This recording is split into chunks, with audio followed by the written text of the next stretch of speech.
Everyone, आप लोगों का स्वागत है मेरे एक और वीडियो में।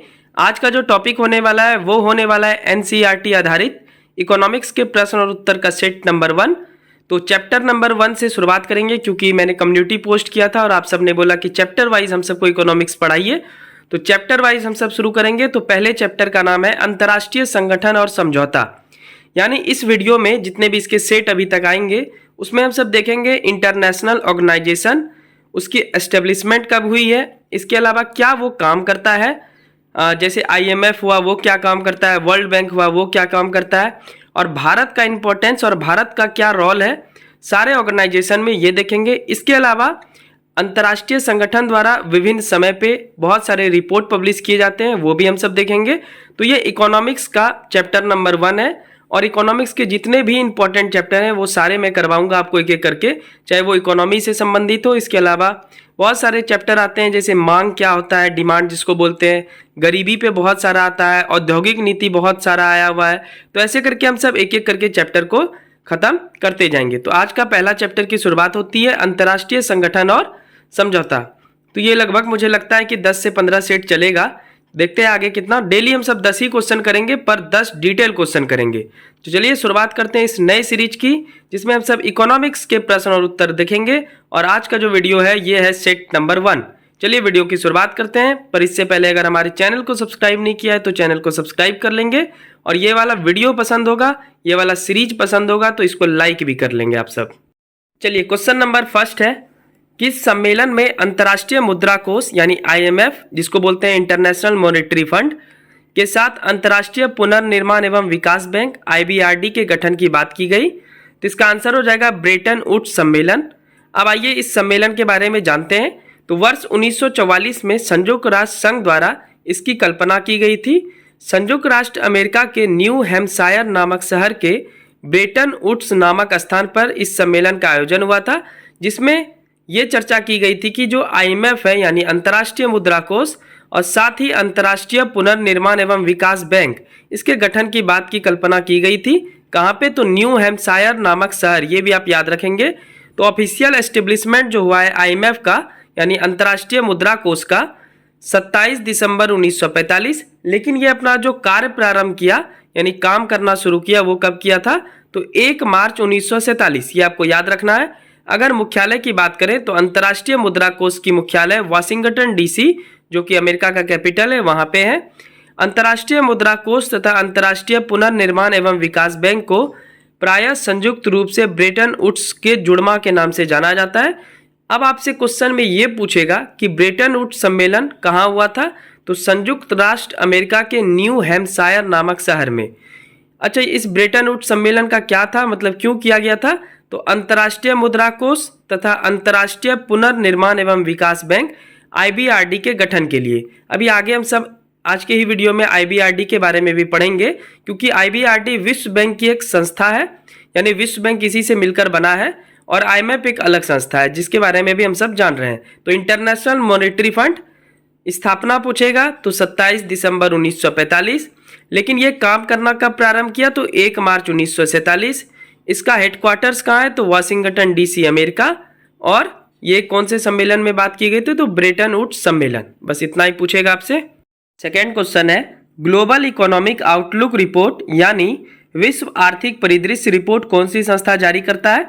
मैं हिंदी और इंग्लिश दोनों में लिख दूंगा ताकि आपको अच्छे से समझ में आ जाए। तो इसका आंसर हो जाएगा अंतर्राष्ट्रीय मुद्रा कोष यानी आईएमएफ, जिसको बोलते हैं international monetary fund. International monetary fund 3 report publish करती है, जिसमें एक हम सब देख लिए ग्लोबल इकोनॉमिक आउटलुक रिपोर्ट, 2 और रिपोर्ट पब्लिश करती है। कौन कौन सा? तो global financial stability report, Hindi में बोलेंगे वैश्विक वित्तीय स्थिरता रिपोर्ट, और तीसरा है फिस्कल मॉनिटर यानी राजकोषीय अनुश्रवण। तो ये टोटल मिला के 3 रिपोर्ट पब्लिश करती है। एक्चुअल में आईएमएफ का क्या कार्य है तो ये भी आपको जान लेना चाहिए। तो आईएमएफ के कुछ इंपॉर्टेंट कार्य हैं, जैसे फर्स्ट नंबर देश के बीच में पैसों को लेकर समन्वय स्थापित करना, दूसरा देश की सस्टेनेबल इकोनॉमिक ग्रोथ करना और गरीबी कम करना, यानी हर एक देश के विकास में आईएमएफ साथ देता है। तीसरा है पूंजी को लेकर देश की मदद करता है। इसके अलावा दिवालिया देश को लोन भी देता है। दिवालिया मतलब जिसके पास पैसा ना हो, इंसॉल्वेंट हो गया है, तो उसको लोन भी देता है समय समय पे। तो मुख्य रूप से आईएमएफ के यही कुछ कार्य हैं, ये भी आपको याद रखना चाहिए। मल्टीपल चॉइस क्वेश्चन बनाने में आपको हेल्प होगा। तो ये 3 रिपोर्ट भी आपको याद रखनी चाहिए। बीपीएससी में भी इस बार एक रिपोर्ट के बारे में पूछा गया था, आगे हम सब देखेंगे ही। 3rd नंबर क्वेश्चन है विशेष आहरण अधिकार, जिसको बोलते हैं स्पेशल ड्रॉइंग राइट, जो कि एक अंतर्राष्ट्रीय आरक्षित मुद्रा परिसंपत्ति है। इसे अंतर्राष्ट्रीय मुद्रा कोष द्वारा किस वर्ष अपनाया गया? तो इसका आंसर हो जाएगा 1969। इसके बारे में थोड़ा बहुत जान लेते हैं। इसका उद्देश्य विदेशी मुद्रा भंडार को पूरकता प्रदान करने के लिए है। तो ये SDR क्या है, मतलब स्पेशल ड्राइंग राइट क्या है, वहाँ पे SRD लिखा गया है, जबकि होगा SDR, तो उसको काट करके SDR कर लेंगे। तो विशेष आहरण अधिकार के मूल्य का निर्धारण प्रारंभ में अमेरिकी डॉलर के आधार पर किया गया था, यानी सिर्फ एक ही डॉलर के आधार पे इसका जो निर्धारण किया गया था वो कौन सा डॉलर था? अमेरिकी डॉलर। तो 1969 में $1 का वैल्यू कितना रखा गया था? तो 0.888671 ग्राम सोने के मूल्य के बराबर ये निर्धारण किया गया था। लेकिन अब क्या किया गया है? तो अब टोटल मिला के पाँच देशों के रुपये को इसमें सम्मिलित किया गया है। आइए देखेंगे भी कौन कौन सा रुपया है। फिलहाल विशेष आहरण अधिकार, जिसको बोलते हैं स्पेशल ड्राइंग राइट, की टोकरी की समीक्षा कोष के कार्यकारी मंडल द्वारा प्रत्येक 5 वर्षों पे किया जाता है। तो 5 वर्षों पे किया जाता है, इसका ये भी याद रखेंगे आप सब। 1973 में इसे खत्म किया गया, यानी ये जो अमेरिकी डॉलर था इसको 1973 में खत्म किया गया। और विशेष आहरण अधिकार के मूल्य को विश्व की प्रमुख मुद्राओं की टोकरी के आधार पर परिभाषित किया गया। वर्तमान में SDR, SRD नहीं करेंगे, SDR स्पेशल ड्राइंग राइट 5 प्रमुख मुद्राओं की एक टोकरी पर आधारित है, जिसमें अमेरिकी डॉलर, यूरोपियन यूरो, चीनी रेमनबी या युआन, इसके अलावा जापानीज येन और ब्रिटिश पाउंड शामिल है। यानी पहले जहां SDR में यानी स्पेशल ड्राइंग राइट में एक ही रुपया का वैल्यू था, यानी अमेरिका डॉलर को शामिल किया गया था। लेकिन अब जो परिभाषा को चेंज किया गया और अब 5 देशों के रुपये को सम्मिलित किया गया है, जैसे अमेरिका, यूरोप का क्या हो जाता है? यूरो, चीनी, और इसके अलावा आपका हो गया जापान का येन और ब्रिटिश का पाउंड। ठीक है, तो अब ये 5 को शामिल किया गया है और हर एक 5 वर्षों पे इसकी समीक्षा की जाती है। तो आगे ऐड ऑन हो भी सकता है किसी और भी कंट्री का इसमें SDR यानी विशेष आहरण अधिकार। नंबर 4 है रिजर्व बैंक ऑफ इंडिया यानी RBI के विदेशी मुद्रा भंडार, जिसको इंग्लिश में बोलेंगे फॉरेन एक्सचेंज रिजर्व, में क्या क्या शामिल होता है?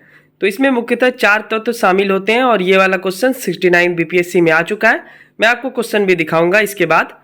तो इसमें मुख्यतः 4 तत्व शामिल होते हैं, यानी विदेशी मुद्रा भंडार में, जो कि भारत के पास अभी वर्तमान में 600 के आसपास है, तो और चाइना के पास 3 कुछ ट्रिलियन है, भारत के पास $600 मिलियन है। तो इसमें मुख्यतः 4 तत्व शामिल होते हैं। जैसे पहला हो गया विदेशी परिसंपत्ति, यानी विदेशी कंपनियों के शेयर, डिवेंचर, बॉन्ड्स इत्यादि विदेशी मुद्रा में।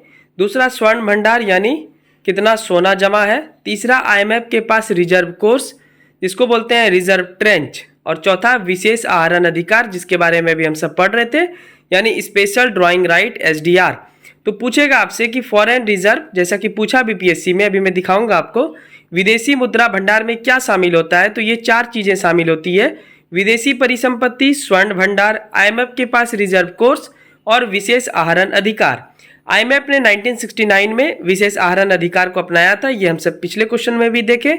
IMF ने इसे केवल अपने हिसाब किताब के बही खाते में रखा, इसलिए इसे लेखा मुद्रा, पेपर मुद्रा या कृत्रिम मुद्रा भी कहते हैं।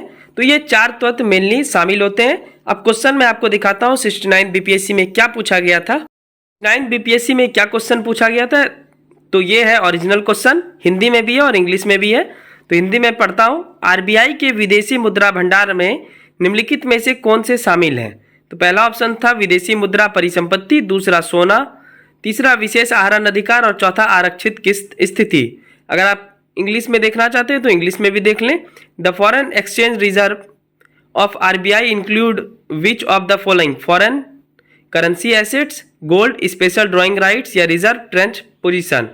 तो इसका क्या सही आंसर हो जाएगा? तो अभी हम सब जैसा देखें कि विदेशी मुद्रा भंडार में ये चारों चीजें शामिल होती है: विदेशी मुद्रा परिसंपत्ति, सोना, विशेष आहरण अधिकार और आरक्षित किस्त स्थिति, यानी ये चारों शामिल है। तो आंसर हो जाएगा उपयुक्त सभी। तो ये था 19 का डी नंबर। फिलहाल यही क्वेश्चन पूछा गया था 69 बीपीएससी में।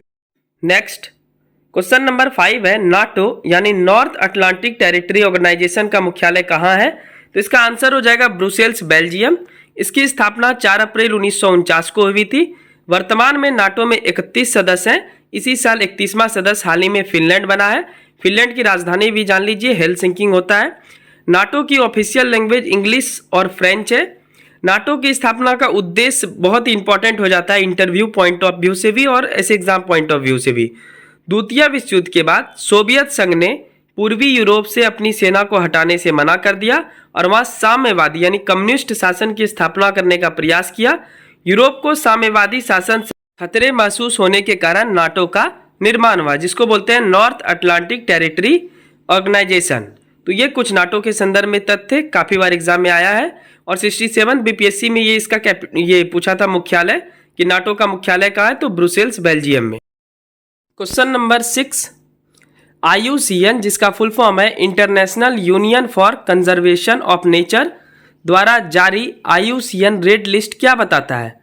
तो ये 2 प्रकार के लिस्ट जारी करता है ये वाली संस्था। उसमें से एक है रेड लिस्ट, एक है ग्रीन लिस्ट। दोनों के बारे में जान लेते हैं। तो रेड लिस्ट क्या बताता है? इसमें अति विलुप्त जीव को रखा जाता है जो कि अब धरती से विलुप्त होने वाला है, उसको इस श्रेणी में रखा जाता है। क्यों रखा जाता है? ताकि इसको संरक्षित किया जा सके। IUCN ग्रीन लिस्ट भी जारी करता है। इसमें खतरे में नहीं रहने वाले जीव या पौधे को रखा जाता है, बस इतना याद रखना है। IUCN का मुख्यालय ग्लैंड में है और ग्लैंड कहाँ है? स्विट्जरलैंड में है।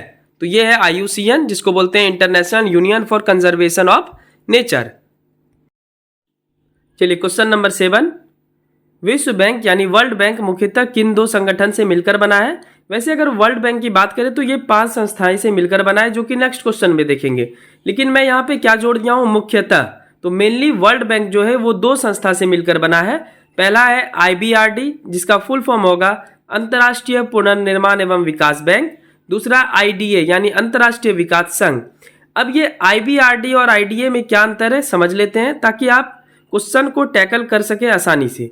IBRD क्या है? यह मिडिल इनकम कंट्री को लोन देता है या वह गरीब देश जिनकी क्रेडिट अच्छी हो यानी वो लोन वापस करने में सक्षम हो उसे लोन देता है। IDA क्या करता है यानी अंतर्राष्ट्रीय विकास संघ क्या करता है? यह अति गरीब देश को लोन देता है और यह काफी कम ब्याज पर लोन देता है। आप 25 से 40 साल में चुका सकते हैं, यानी काफी समय तक के बाद आपको इसमें चुकाना है। तो वर्ल्ड बैंक की 2 संस्थाएं हैं IBRD और IDA, ये दोनों को मिला करके बनाया गया है वर्ल्ड बैंक। इसके अलावा 3 और संस्थाएं जो कि नेक्स्ट क्वेश्चन में भी हम सब देखेंगे। तो ये डिफरेंस आपको पता रहना चाहिए। IBRD मिडिल इनकम कंट्री को लोन देता है यानी मध्यम आय वाले देश को लोन देता है और जिसकी क्रेडिट अच्छी हो। IDA क्या करता है? ये अति गरीब देश को लोन देता है। तो ज़्यादातर ये विश्व बैंक का इस वाले संस्था का लोन कहाँ जाता होगा? अफ्रीका साइड जाता होगा और ये काफ़ी कम ब्याज पर लोन देता है और आप बहुत अधिक समय बाद चुका सकते हैं कम ब्याज पर। तो ये इसका है IDA बोलते हैं इसको और IBRD बोलते हैं जो ऊपर वाला है। क्वेश्चन नंबर 8, विश्व बैंक कितने संस्थानों से मिलकर बना है? तो वर्ल्ड बैंक जो है 5 संस्थाएं से सम्मिलित है। इसमें कौन कौन सी संस्था सम्मिलित है? तो 2 अभी हम सब तुरंत देख ही लिए। पहला है IBRD अंतर्राष्ट्रीय पुनर्निर्माण एवं विकास बैंक। दूसरा है IDA अंतर्राष्ट्रीय विकास संघ। तीसरा है IFC अंतर्राष्ट्रीय वित्त निगम। चौथा है MIGA बहुपक्षीय निवेश गारंटी एजेंसी और 5वां है ICSID निवेश विवादों के समाधान के लिए अंतर्राष्ट्रीय केंद्र। तो वर्ल्ड बैंक मुख्यतः ये 5 संस्थाएं से मिलकर बना है, लेकिन जो मेनली काम करता है वो ऊपर का 2 है IBRD और IDA। बाकी हम सब 5 के बारे में पढ़ेंगे अगले सेट में। इन 5 के बारे में मैं आपको पढ़ाऊंगा। क्वेश्चन नंबर 9, क्वेश्चन नंबर 9 है लिस्बन संधि किस वर्ष हुआ था? तो इसका आंसर हो जाएगा 2007। इसे 2009 में लागू किया गया था। इसके माध्यम से यूरोपीय संघ को और अधिक पारदर्शी बनाने का प्रयास किया गया। यूरोपीय संघ के प्रमुख सदस्य देश ब्रिटेन ने संघ से बाहर होने का फैसला किया जिसे ब्रेक्जिट नाम जाना जाता है। तो ये उसी से रिलेटेड है। तो लिस्बन संधि पूछ लेगा किस वर्ष हुआ था? तो आंसर हो जाएगा 2007 और लागू कब हुआ था? तो 2009 में। चलिए सेट 1 का आखिरी क्वेश्चन देखते हैं। क्वेश्चन नंबर 10, WWF यानी world wide fund for nature का मुख्यालय कहाँ है? बहुत सारे WWF ये समझ लेते हैं वो कुश्ती वाला, वो नहीं है। World wide fund for nature का मुख्यालय कहाँ है? तो इसका आंसर हो जाएगा ग्लैंड, स्विट्जरलैंड में। World wide fund for nature द्वारा 2 रिपोर्ट प्रकाशित किया जाता है, पहला लिविंग प्लैनेट रिपोर्ट और दूसरा द एनर्जी रिपोर्ट। ये रिपोर्ट काफ़ी एग्जाम में आता है, बहुत बार पूछता है और ये इंटरेस्टिंग भी होता है। तो बहुत सारे संस्था बहुत सारी रिपोर्ट पब्लिश करती है, तो वो सब हम इस वाले सीरीज में देख लेंगे। तो ये था NCERT आधारित इकोनॉमिक्स के प्रश्न और उत्तर का सेट नंबर 1। ये वाला सीरीज कैसा लग रहा है आपको कमेंट करके बता सकते हैं। ये वाला वीडियो पसंद है तो आप चैनल को सब्सक्राइब कर लेंगे और एक लाइक कर लेंगे। ऐसी ही हम सब इकोनॉमिक्स पहले करेंगे इस महीने, इस 1.5 महीने या 2 महीने के अंदर में, 2 महीना जाएगा भी नहीं, 1.5 महीने के अंदर में इकोनॉमिक्स पूरा फिनिश कर लेंगे। और साइंस तो चल ही रहा है आपका, फिर ज्योग्राफी भी चल ही रहा है। उसके बाद हम सब पॉलिटी में आएंगे, तो NCERT में आपको करवाऊंगा, उसके बाद लक्ष्मीकांत का बुक करवाऊंगा और तब आप जाकर प्रैक्टिस सेट देंगे तो आपका सब कुछ सही हो जाएगा। और फिर जब ये पॉलिटी खत्म हो जाएगा तब मैं आपके लिए हिस्ट्री लाऊंगा, क्योंकि हिस्ट्री में बहुत ज़्यादा तथ्य हैं, उसमें समझने की कम, याद करने की ज़्यादा ज़रूरत है, तो वो सबसे लास्ट में होगा। तो इस 4 से 5 महीने में हम सब जो 70 BPSC देंगे तो प्रीलिम्स का इधर करवा लेंगे, उसके बाद आगे मेंस का सोचा जाएगा। तो चलिए जल्दी मिलते हैं नेक्स्ट वीडियो में। ये वाला वीडियो पसंद है तो चैनल को सब्सक्राइब कर लीजिएगा और एक लाइक कर लीजिएगा। Thank you so much, bye bye and take care.